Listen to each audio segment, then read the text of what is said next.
Hello everyone, this is Denise at Something Beautiful Handcrafts, and I'm here at the Praxis Fiber Workshop Studio, which is why you're getting a nice big full view of what I'm doing. And I'm just going to talk a little bit about Caroline. Caroline, she came in a lot that I got for Christmas. It was just a last minute bid on eBay. And really, I didn't think I was going to win because there were $5 in the box and it was only like $60, but it turns out I did. So when I got these ladies, it was quite something else. And honestly, I can't remember if I made that video or not. I think I did. And they were not in the best condition, but most of them were workable except for Gabrielle. Caroline looked like a hot mess. I put up pictures. Her hair was in a braid and it was just a big gigantic poof. And I was hoping that I could do something for this wig because I didn't want to get a new Caroline wig. Mostly because when Carolines have been going to the doll hospital, they've been coming back with different wigs than this. And the eyes are not always right. Let's just say that. So I didn't want to risk sending her in for a new wig. So I did what I usually do. I didn't actually hot soak her hair because she had some curl left and I wanted to keep the curl. So just a regular wash and maybe a little bit of spray on there. And then a finger curl, honestly. I didn't even put rollers in her hair. And so this is how it turned out. She's got some flyaways, but I can deal with that. I've been told that Caroline pretty much always had flyaways, even from the beginning. She just has one of those wigs that is a little unruly. So this is fine. She spent most of her time on a shelf with a cap on anyway. So yeah, if she had not, I probably would have gotten a better look for her. At some point, I'll smooth it down again. But she's going to be styled anyway, so I don't really think it makes a difference. She's going to get the Regency styles. Okay, so at any rate, I had already done this particular outfit. If you're not familiar with it, I did it with Kit as the model, and it was one of the first ones I made when I started last year. This is a Keeper Dolly Duds pattern, and she has I'm assuming this still qualifies as a Spencer. I don't think it's a Redding coat. Anyway, it's a long one. And she has a matching bonnet. Or I should say there is a matching bonnet with it. Underneath, she has on the typical Regency gown. This one is the long sleeves. Okay.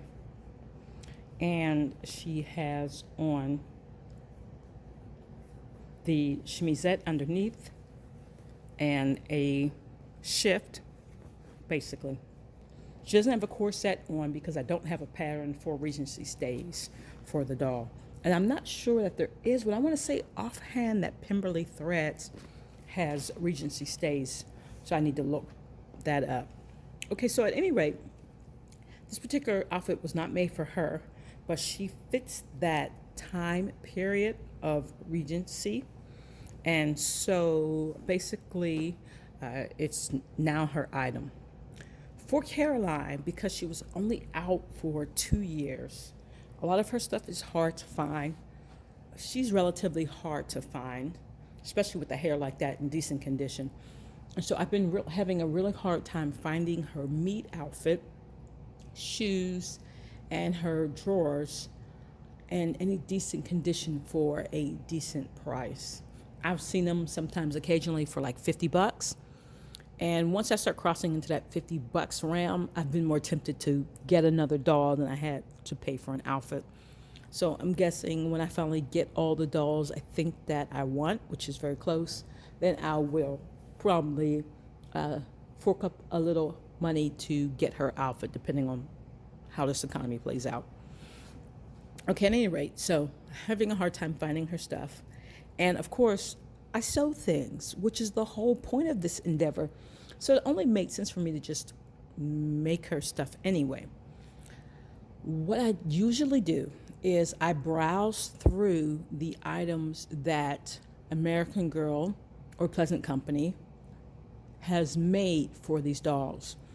I also browsed through the time period the dolls are representing, and I take a browse through the offerings of the wonderful people who have already made period appropriate patterns for these 18-inch dolls.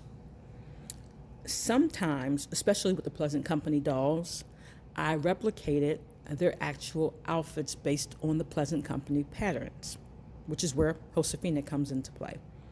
Sometimes I look through the books and I try to replicate outfits that were not made by Pleasant Company or American Girl, but look like the ones in the books. And sometimes I just make the period appropriate patterns that appeal to me that I would make full size for myself. So that's a thought right there.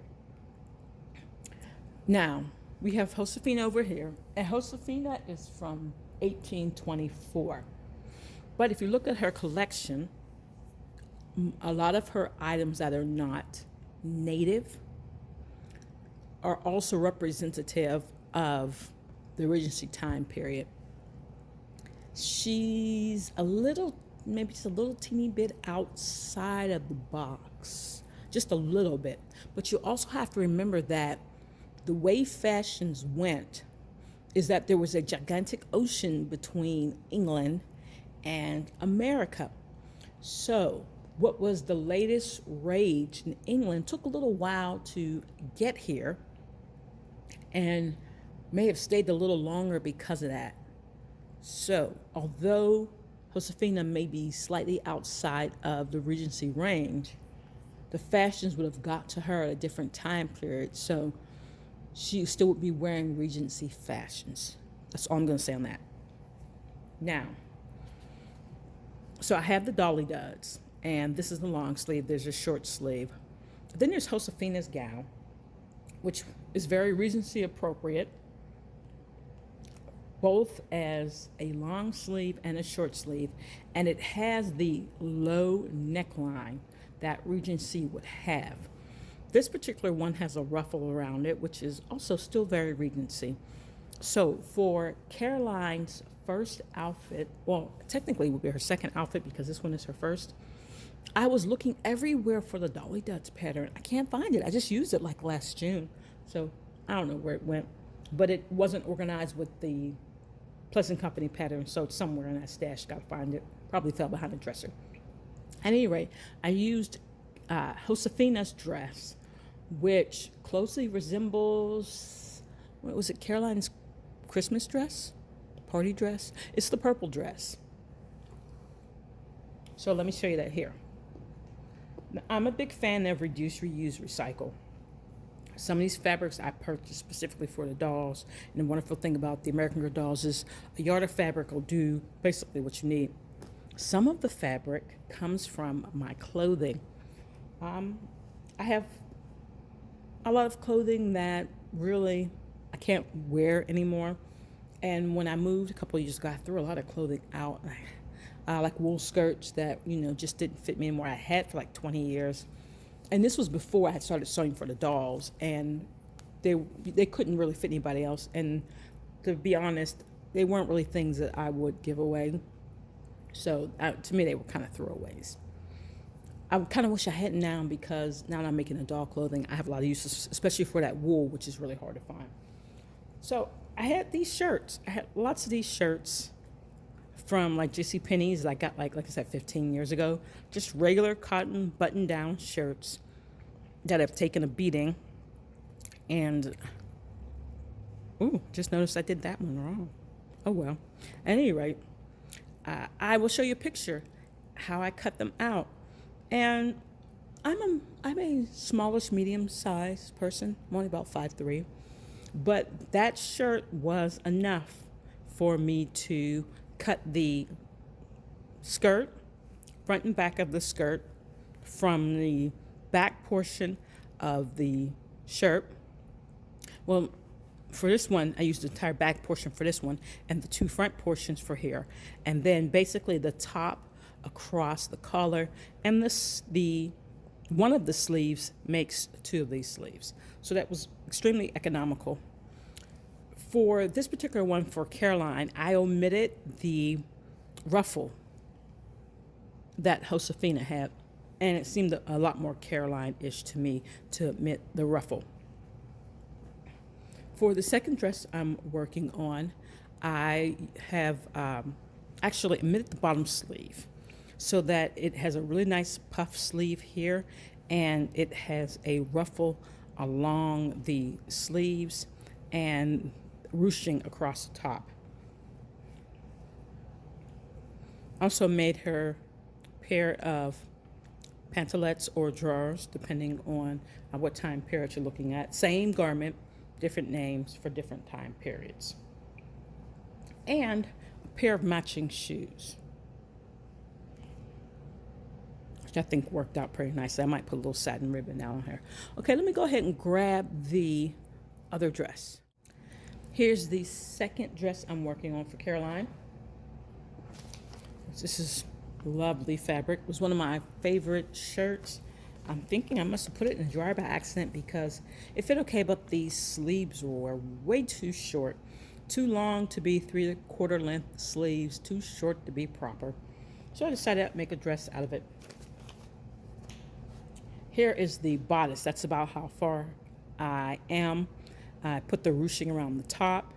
And if you can just kind of make out the front of the bodice and the puffy sleeves, I'm really thrilled about how this looks. The one thing that does bother me are all the strings from using this type of fabric. It just frays and frays and frays. So I will probably melt this down a bit or use a little glue or fray check before I do the edging on around the raw edges here. But this is going to be really cute, and I should have it finished in a few days.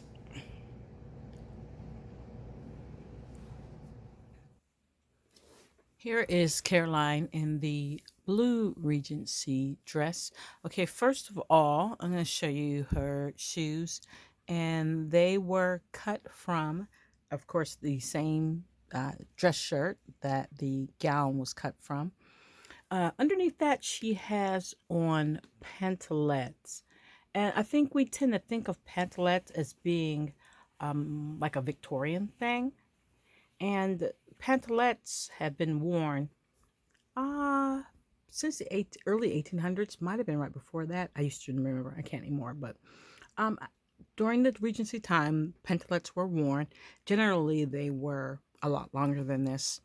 But these pantalettes have to do double duty for the kids' gowns for the Victorian era, so they can't be too much longer. All right, now she also has on a chemise, not the Regency chemise. Not really sure what bag that one went into, but she has on a chemise and she has on a corset, and not the Regency corset. I haven't made one yet. I might not. Not really certain about that. I do have a pattern for really cute Regency stays, so maybe I'll get around to it. It's just that so much of the dolls, so many of the dolls live in that Victorian-ish era.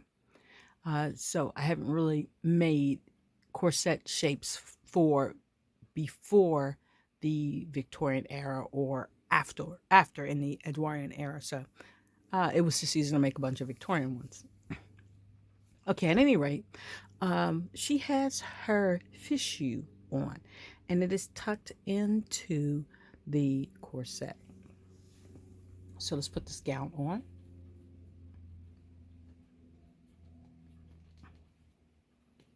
And Regency, I mean, it's just always been one of my favorite eras, basically for simplicity. It's elegance and simplicity that I love the most. Let me just show you this. And I hadn't thought about the fact that she doesn't have a stand on. But let me grab a stand, a tall stand.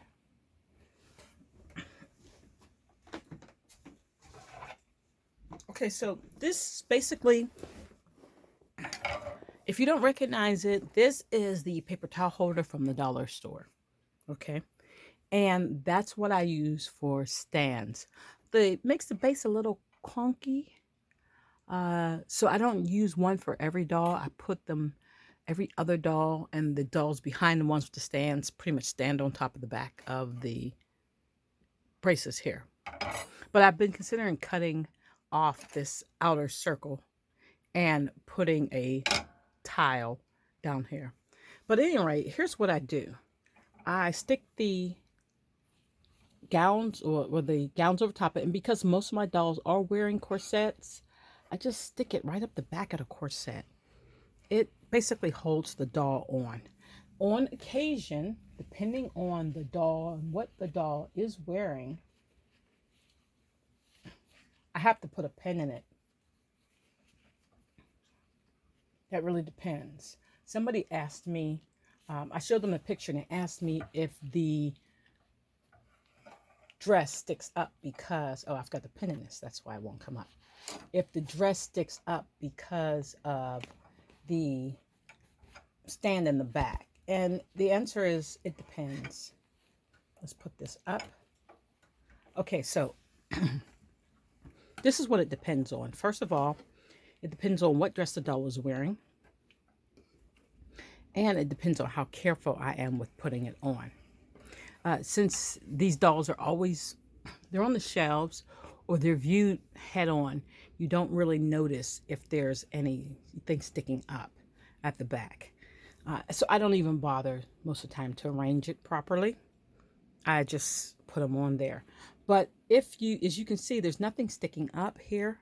So if I put this on carefully, put it in the right spot, especially if this doll's wearing a corset, you're not going to see, it's not going to make the back of the dress stand up at all. Though I got to tell you, since I'm doing historical dolls mostly, I really do want the back of the dress to stand up. That's kind of like one of the features. As you can see how this dress is cut. It's cut so that it has a flare in the back, a bit of a train. So yeah, I do kind of want them to stick up anyway. All right, and let's see, where is it? It's right about here. Okay, oh, actually it goes up here. See, this is about an inch from the top of her neck. And so what I do is I just close the gown. I stick a pin in the middle of that space. Yes, I stick pins in my dolls. And that helps to hold the doll onto the stand. And yeah, that one pin actually helps because I've knocked over stands and the doll has gone with them because she's pinned to it. Okay, there we go. I have to be careful though because I have to be able to get the pin through the boning. There's actual boning in these corsets. If you haven't seen my corset video for the dolls, you have to watch it, especially if you love corsets. I do have boning channels around the corsets. So, and then I did a little Regency hairstyle for her. And basically, this is the look she has. A little ribbon from the corset needs to go inside there. I didn't put any Velcro. I'm like firmly against Velcro. I could put snaps all the way down, but I haven't done that either. She does have a belt to tie on.